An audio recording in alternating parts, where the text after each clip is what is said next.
Merhaba hanımlar, kanalıma hoş geldiniz.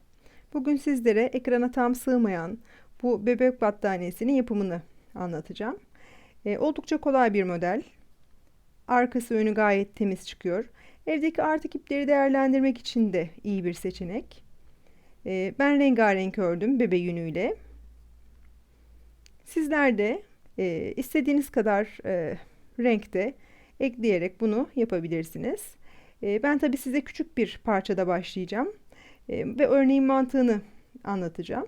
Bu örneği yeleklerde, hırkalarda, hatta berelerin üstlerinde bile rahatlıkla kullanabilirsiniz. Kenarı için de oldukça basit bir örnek seçtim. Temelde krem rengini aralara kullanmak için alıp aradaki renkleri değiştirdim. Şimdi örneğimizi kurmaya başlayalım. Bunun için ben yine krem rengini şu aradaki renkler için kullanacağım. Ara renklerde yine renkli ipliklerle anlatımı yapacağım. Şimdi bir parça zincir çekerek başlıyoruz. Evet, örneğimiz için küçük bir miktar zincir çektik. Çok gevşek değil, çok sıkı da değil zincirimiz. Böyle uçuk bir pembe aldım elime, çünkü krem üzerinde çok net görülmeyecek. Örneğimiz temelde 2 sıradan oluşuyor. Bir trabzanlar, bir de o trabzanların içine yapıldığı minik kafesler. Bebek battaniyelerinde ben ortalama 90'a 90 kullanıyorum. Ama siz bunu istediğiniz ebatta değiştirebilirsiniz. 90 santimlik bir battaniye için biraz daha uzun zincir çekmenizi tavsiye ederim. Çünkü üzerine yapılan trabzanlarla toplanıyor. Şimdi bir miktar zincirimi yaptım. Burada bana daha sonraki sırada gerekecek hemen birinci zincirimin içine bir sık iğne yaparak bir batım noktası oluşturdum. Sonra 1, 2, 3 zincir, alttan da 1, 2, 3. zincirin içine sık iğne ile bağlayarak az sonra yapacağım trabzanlara zemin oluşturuyorum.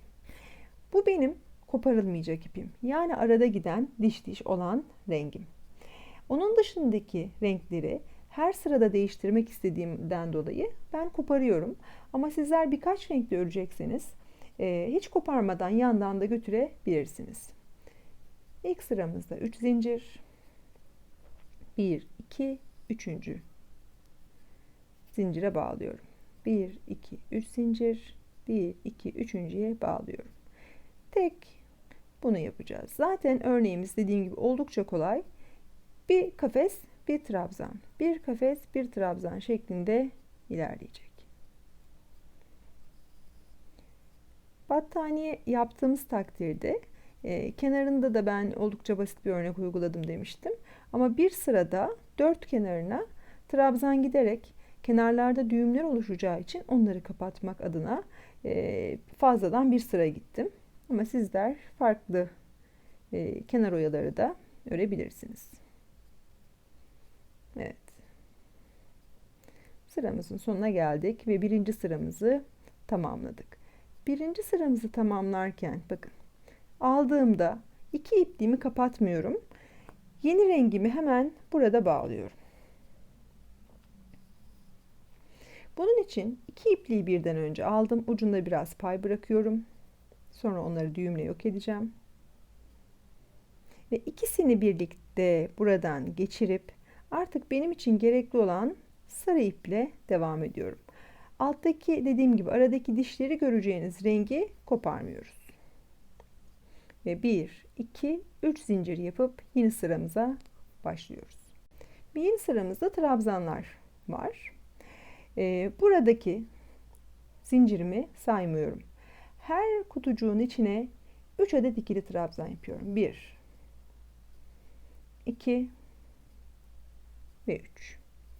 Ben delik olmaması adına diğer kutucuğa geçerken herhangi bir zincir yapmıyorum. Oraya direkt geçip buraya da 3 kutucuk yapıyorum. 1, 2, 3.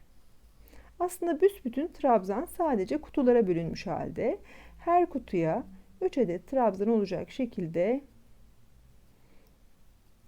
bu sıramı da yapacağım.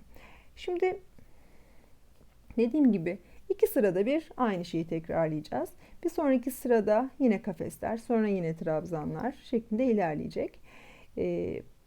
Ben koton iplik kullandım burada. Elimde küçük parçalar vardı. Ama sizler bebe yünleriyle ve onların üzerinde yazan tığ numaralarına da bakarak rahatlıkla örebilirsiniz. Sadece battaniye olarak değil, berelerin üst kısımlarında, yeleklerde, hırkalarda da gayet şık duracak ve kolay örülen bir örnek. Şimdi bakın bu şekilde hiç böyle bir kasma da yapmaz. Aralarda zincir yapmamış olmamıza rağmen. Evet, sıra sonuna kadar gelelim. Bu arada trabzanlarımızın düz tarafı hep bize bakıyor. Yani tersi yüzü hani ileri geri gitmediğim için, renkli kısmı hep aynı yönde ördüğüm için örgünün, battaniyenin ön yüzü gayet de düzgün. Arada gidip gelen daha çok açık renk olacak.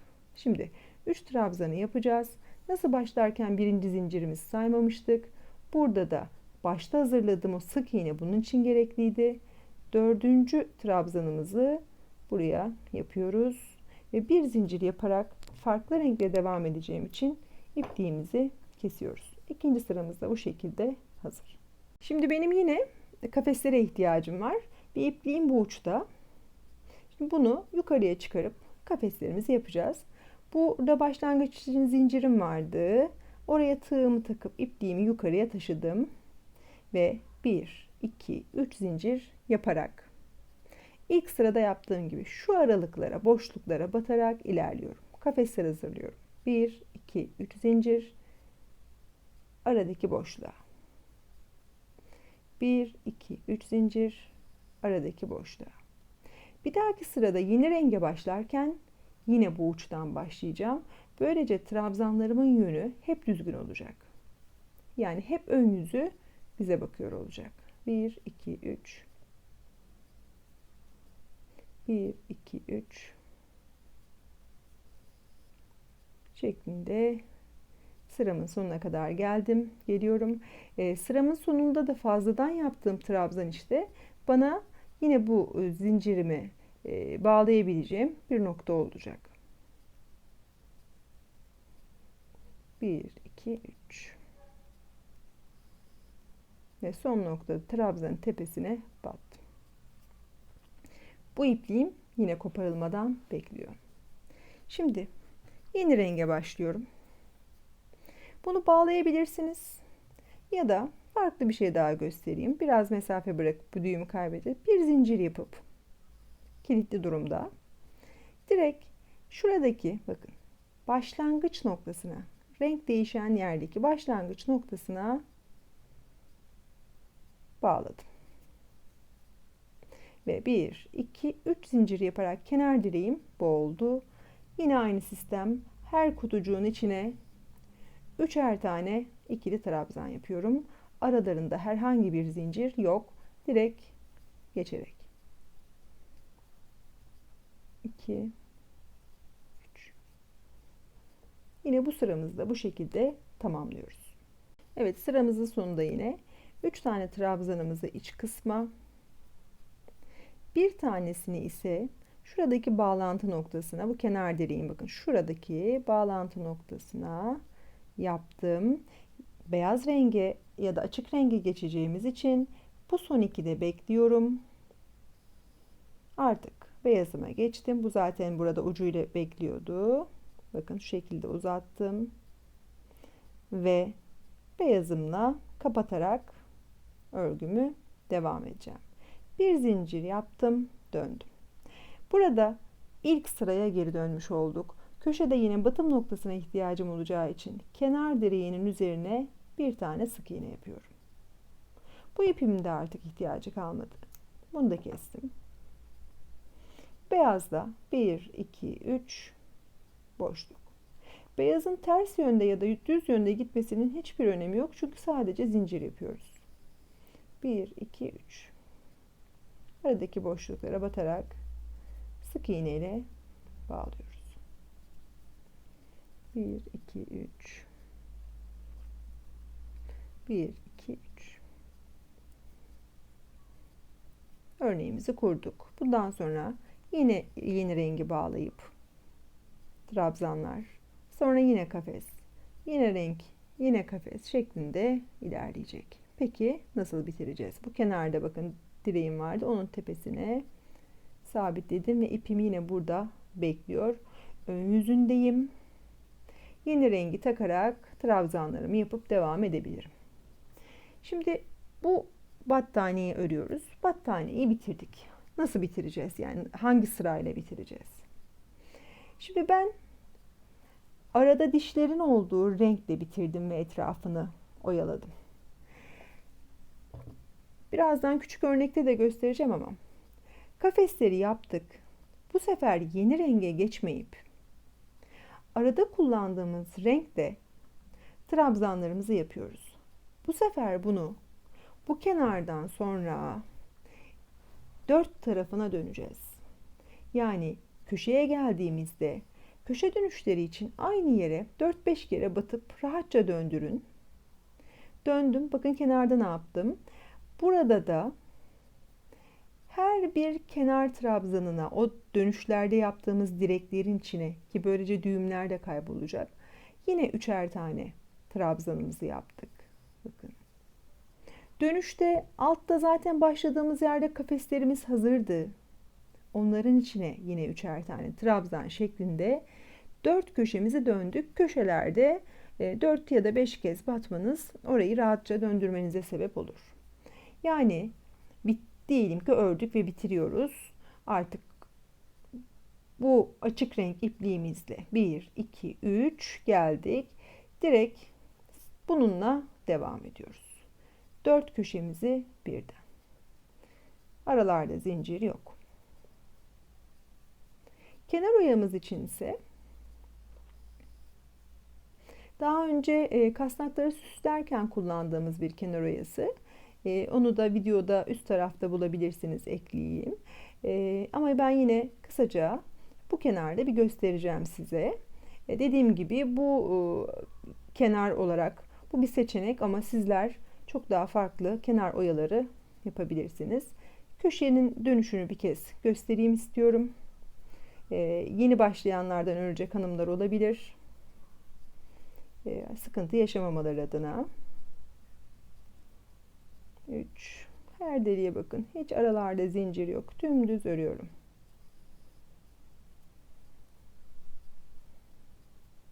1, 2, 3.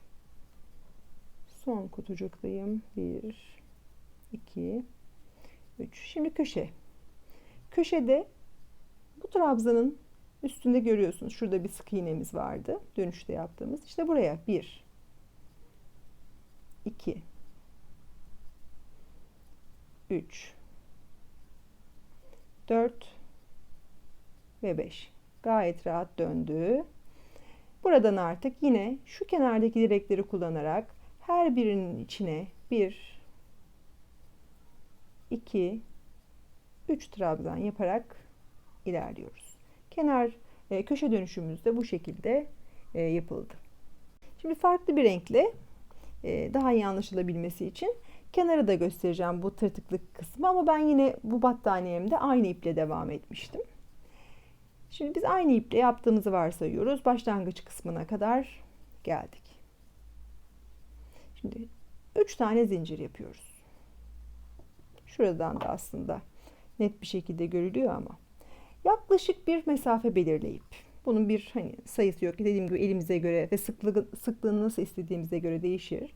Ama ben 1, 2, 3, dördüncüsünün içine batarak 1, 2 trabzan yapıyorum. Bu şekilde. 1, 2, 3 zincir. Ve bu yaptığımız trabzanın içine zincirle beraber 4 adet trabzan göreceğim. Yani 1, 2, 3 ve 4. Sonra da başını alarak, yani sık iğne yapacağım. Yanındaki değil, onun yanındakine başını almadan sık iğne ile bağlıyorum. Yine 3 zincir. 1, 2, 3. Başını aldım. Alttan 1, 2, 3. Dördüncüsünün içine. İkili trabzan yaptım. 3 zincir. Zincirle beraber 4 adet trabzan göreceğim. 2, 3, 4. Siz bu 4 değil 5 de yapabilirsiniz. Ve bir ikincisine batacağım. 3 zincir. 1, 2, 3. Dördüncüsünün içine batıyorum. 3 zincir ve üzerine bu şekilde ilerliyorum. Dediğim gibi geçişler size bağlı. Daha sık yapmak isterseniz 4 değil üçüncüsüne batabilirsiniz.